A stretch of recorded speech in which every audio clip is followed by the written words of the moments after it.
I'm excited to bring in my next guest with Gregory Hall with Inside Carolina with the 24/7 Sports Network. And Gregory, I'm glad you're here, man. We tried to do this in the spring with talk about some baseball. I wasn't able to do that, but when summer came up, ACC kickoff going on, I definitely wanted to reach out to you. So how's it going?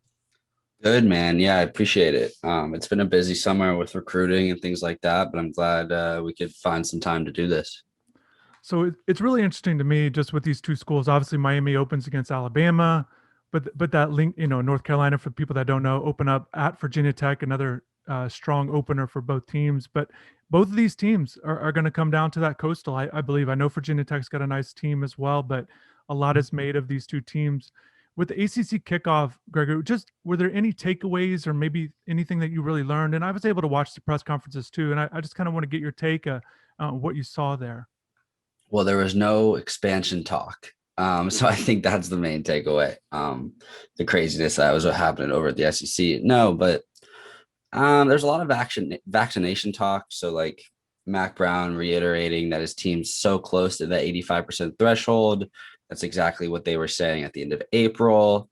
Which kind of just reiterates the idea that if players aren't vaccinated at this point, are they actually going to get vaccinated? I think Jim Phillips said half the ACC is at that 85% threshold. You've got teams like Boston College that their school was able to mandate it. So all but one player objected, and that one player who objected transferred out. Then you've got teams like NC State, who Dave Doran said he didn't even know his team's percentage, which was kind of alarming just considering the NC State baseball stuff. So I think vaccination talk was a big kind of universal theme for every school, which was going to happen, just because with things opening up, you don't want a team to have to, I don't know, reschedule a game, cancel a game, whatever the ACC has said is going to happen. I'm not sure if it was forfeitures at this point or not. But from a football standpoint, like you mentioned, Miami's got a big opening week. UNC's got a big opening week because obviously the Miami game is important, but it's still a non-conference game.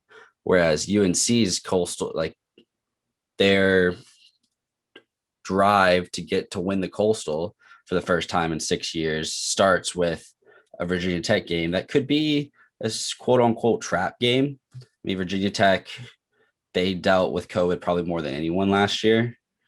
So they've got a lot to prove, and they've got their quarterback back, maybe one of the best receiving cores in the ACC on the road at Blacksburg on a Friday night before the first football Saturday, which is kind of why UNC and Mac Brown, I think he realizes that game they potentially could lose, and if they don't come out ready to play, and so that's why they're splitting the season into 4 3-week quarters. So they're not even talking about Miami. They're not even talking about Notre Dame. They're not even talking about NC State. They're only talking about Virginia Tech, Georgia State, and Virginia right now. And I think that was something that stood out to me. And you look at Mac Brown, and he's been through this with top teams before as a coach, and you like that he's got that leadership. I think it's also good that he's coached great players, and I think about that when he was asked about Sam Howell and the attention and the hype. And I understand there's a lot going on with Sam, and let's stick with Sam and just you know look at these programs. Sorry, look at these programs. They're very similar in the sense of their makeup as a team. Certainly they do certain things differently a little bit, but both teams bring back their quarterbacks, highly regarded within the programs. With Sam in particular, and UNC loses a couple obviously key receivers, running backs. Where do you think Sam can lead this offense? And he seemed pretty confident in the next group of receivers coming up. Are you sensing that within the program that there are going to be enough weapons essentially for Sam to have one of those big seasons again with the UNC offense had a monster year last year? Yeah, I think so, and I think it helps that Sam's not going to have to not have to worry about getting blown up in the backfield by defenses every snap. Right? He's got that offensive line, so he can really just focus on the guys around him, his weapons. He can focus on Ty Chandler.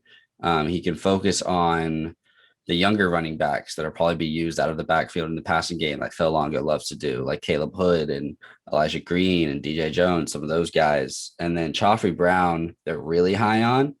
I think they've said he's faster than Diami. Now, whether or not he has that same quick twitch to get off the line and create space that Diami was so great at is remained to be seen.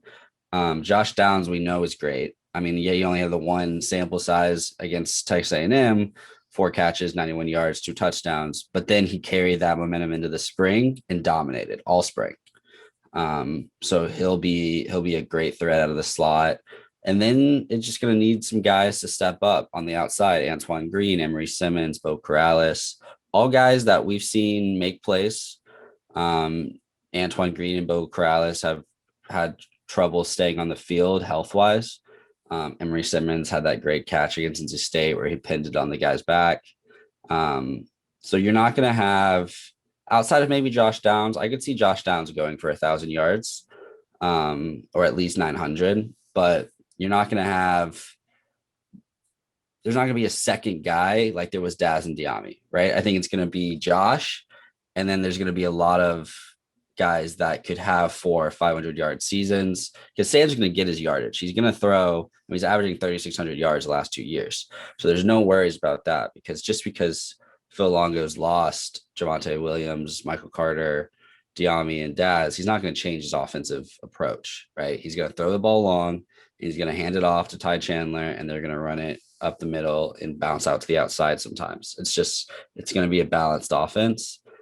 And Sam's super confident in receivers, and he should be. I mean, they're talented. They're unproven, but they're talented. Now, if they show up week 1 against Virginia Tech and can't do anything, then we might be having a different discussion in a month and a half. But as of right now, that's kind of where Sam really doesn't need to worry about. He can only focus on his peripherals because he has a lot of trust in that offensive line. And offensive line, same way with Miami. They were questionable a couple of years ago. They returned a bunch of guys. I know they're real confident in their depth, and they're not quite sure exactly which 5 they're going to go with. One of the things that stood out to me, obviously, the North Carolina game, Miami gave up a ton of yards in the run game. I think at some point, they didn't really get to see Sam Howell in that particular game. I know he goes 14 for 19 and watching it felt like if they would reverse it and tried to throw it more, he would have plenty of success in that area as well last year. And Miami definitely has to improve on stopping the run. It was evident in that game for sure.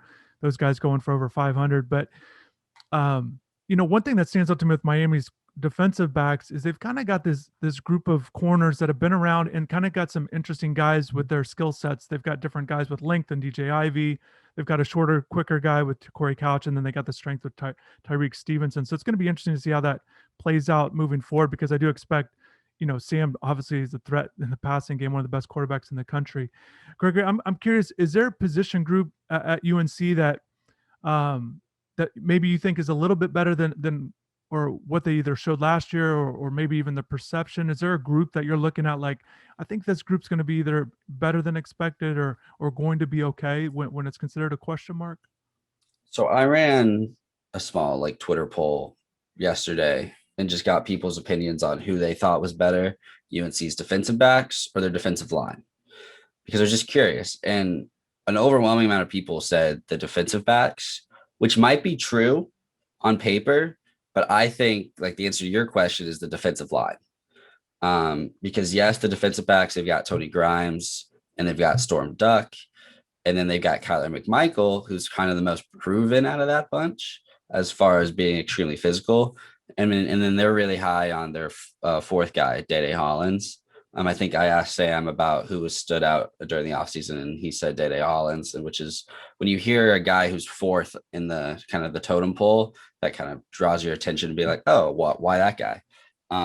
But for me, I'm really high on this defensive line just because it's been something that when Mac and Jay Bateman talk about what they need to do to be an upper echelon team, to compete with Clemson, to compete with Miami on a regular basis, to get to the ACC championship, it's big bodies on the defensive line, right? I mean, that's what happened. That's why Notre Dame ended up beating them in the 4th quarter, was because they were stronger and deeper on the defensive line, and UNC finally has that.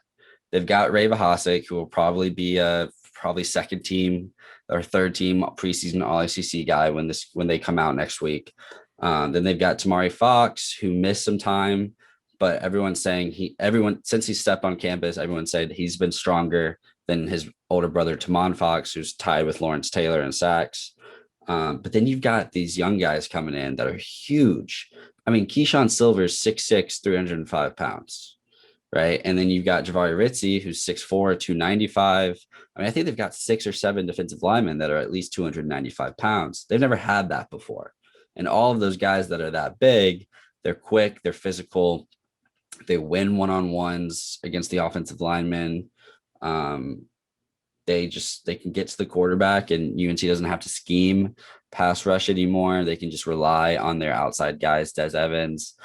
I think the way that Jay Bateman has built this defensive line is perfect for the 3-4, because you have the 3 big guys in the middle, and then you can have Tamon Fox, Des Evans, or some other guys on the edge, and have basically 5 guys on the line almost, and rely on your 2 linebackers. So that's why I think the defensive line, regardless of how talented the defensive backs are on paper, and they're supposed to have a better year, I think the defensive line will surprise a lot of people.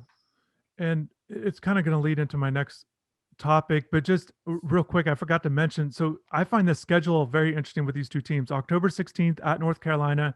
For Miami, it's only going to be their second ACC game of the season, whereas North Carolina at that point would have already played 5 ACC games, which is just crazy. So it's going to be, while it'll be a big game for sure as it looks, the way the schedule plays out, it definitely programs going in different directions with their schedules. So it's going to be very interesting to see at that point. I'm curious about maybe, you touched on a little bit, but maybe a position group that where there's a lot of emphasis that this group has to be good or better. They've got to show improvements, maybe a question mark going into fall camp. I think for me and Miami, it kind of sticks with what you were talking about with the defensive line. I think Miami's front 7 has to be better than a year ago, in the sense where the linebackers got to be better. I think that's what we saw against UNC. And also the defensive line, you lose your 2 draft picks, essentially 3, but Miami's got some question marks on the defensive line in the sense of unproven guys. And, Miami's produced good defensive line over the last few years, but I think that's a question mark coming in because you're expecting so much from that group. So I think front 7 for Miami. I think the other positions for Miami should be pretty solid. But is there a position group at UNC that you're feeling like, okay, a little bit of a question mark going into fall camp or into the season? Well, you mentioned Miami's front 7. I mean, you guys have to replace Jalen Phillips and Quincy Roche. Like, that's not going to be easy. Um, I don't know if it's necessarily a question mark because they're the most veteran group outside of Sam Howell. But I think the position group that needs to be good without any question marks during the season is the offensive line. For the same reasons that we talked about because the question marks are around the receivers and the running backs, right? Because it's like, oh yeah, we know they're good, but chemistry is super important. They're young outside of Ty Chandler and Bo Krallis, but with Sam Howell, there's not as, you know what I mean? There's not as large a question mark when you've got Sam Howell throwing to you and you've got Sam Howell running that offense. Sam can't control the offensive line protecting him, right? He can control everything else, but he can't control that. But if he's focusing on that, then that's going to hurt building the chemistry and the peripherals, like I said. So I think the team that cannot have any question marks from week 1 or the position group is the offensive line, which I think is the easiest position group to not have any question marks just because they're the same 5 guys. But I mean, they allowed 34 sacks last year. They were almost dead last in the country in allowed sacks, which seems crazy considering the year Sam had, right? But so if they can reduce that, I think that's part of the reason why there's so much talk around Sam Howell, and he's probably going to be preseason ACC player of the year. I mean, he's talking the Heisman talk. So I mean, it's all warranted, but I think it can be even more so if that offensive line is better. And a little bit of a surprise because he is a guy that can move a little bit. I think what you see True. too with the offensive line that struggles, and we've seen it in Miami, you can have games that you go into and it just all falls apart. So either you're giving up a bunch of sacks or you can have these single games where everything just can't go right with the offense when the offensive line is struggling, let alone for a whole season. But before we wrap this thing, you can go ahead. But Yeah, I was just gonna say, you mentioned Sam can move well, and I think what's interesting to me is a lot of the talk around the sacks is, at least by Sam, is yeah, I hold on to the ball too much. I don't make the decision to take off fast. Like, there's not a whole lot of talk of, oh, the offensive line needs to prevent sacks more, right? And Mac was even kind of asked that question at ACC kickoff, about the veteran offensive line, but they also have allowed a lot of sacks. So what's the concern there? And he was like, not really any concern as far as Sam needing to get the ball out quicker and the offensive line needing to hold their own for less time. I think was kind of the plan that they're going for. Now that could change, but I thought that was interesting as well. Yeah, there's so many things to talk about with this matchup, and we definitely can get. We're gonna keep. I definitely want to do this. Obviously, as it gets closer, but just before we wrap this thing up, a quick thing on recruiting, Gregory. Just, I think from afar, you're looking at North Carolina that it's recruiting well for what they, for the program that they are, and just kind of the top guys. Got a top running back this week. So, is there something in particular that they're doing well in the recruiting ranks that you feel like is going well, and it's kind of the underlying theme of what's working with UNC and their recruiting right now? So this year's been a little bit different than past years because past years it was all about rebuilding their recruiting pitch, right? Going after the top in-state guys, going after the top out-of-state guys, um, and just focusing on getting a lot of really good guys. And that's still the focus. But with this recruiting class, with having less scholarships available due to the NCAA extending people, right? I mean, I think that was their 11th pickup. Some schools have 19 or 20 already. So UNC this year has been a lot more selective in who they go after, which has hurt them a little bit because they're constantly competing with the Clemsons, the Miamis, the Florida States, and the ACC, and they're competing with Florida, Alabama, Ohio State, Penn State. Like they're competing with all these teams, so they haven't won some of the guys that they've wanted. But then they get a guy like Omarion Hampton, who is an in-state guy. He's number 4 guy in the state of North Carolina.